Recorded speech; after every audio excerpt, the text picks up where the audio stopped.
श्री राम अपनी पत्नी के कुआं में भटकने लगे। वहीं पर उनकी मित्रता सुग्रीव से हो गई, जिसे उसके भाई बलि ने राज्य से निकाल दिया था। तब रावण ने उसकी सहायता श्री रामचंद्र भगवान बाली को मार करके सुग्रीव को किष्किंधा का राजा बना दिया। सुग्रीव ने श्री रामचंद्र भगवान की पत्नी देवी सीता जी की खोज के लिए अपनी सेनाचार्यों तलाश करने के लिए भेज दिया।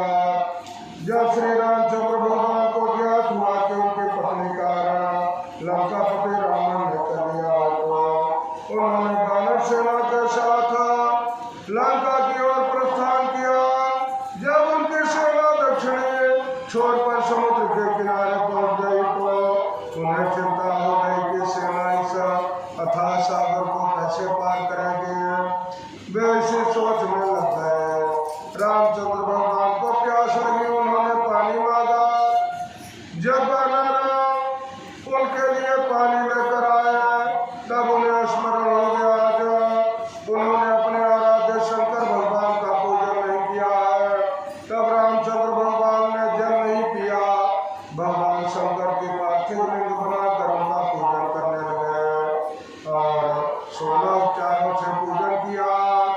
रामचंद्र भगवान बोले, है देवाधिदेव त्रिलोकीनाथ भक्ष वत्सल भगवान शंकर मेरी सहायता कीजिए, मुझ पर अपनी कृपा दृष्टि कीजिए।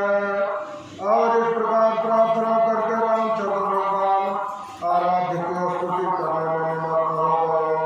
हे राम, तब शंकर भगवान बोले, है राम तुम्हारा कल्याण हो, वरदान मांगो। अपने सामने राक्षस त्रिलोकीनाथ शंकर भगवान को साक्षात त्रिलोकीनाथ शंकर भगवान को पाकर के रामचंद्र भगवान अत्यंत हर्षित हो गए। उन्होंने हाथ जोड़ करके उनको प्रणाम करते हुए स्तुति करने लगे। रामचंद्र भगवान के वचन सुनकर के कल्याणकारी शंकर भगवान प्रसन्न हो गए। बोले, राम तुम्हारा मंगल हो। क्या कहकर के शंकर भगवान राम तुम्हारा स्थापित उस ज्योतिर्लिंग में ज्योतिर्लिंग रूप में स्थित हो गए और इसी ज्योतिर्लिंग के पूजन के फल के रूप में रामचंद्र भगवान की सेना को समुद्र पार करने का मार्ग प्राप्त हुआ। रामचंद्र भगवान ने रावण एवं अन्य राक्षसों का संहार कर दिया, अपनी पत्नी सीता जी को मुक्त कराया।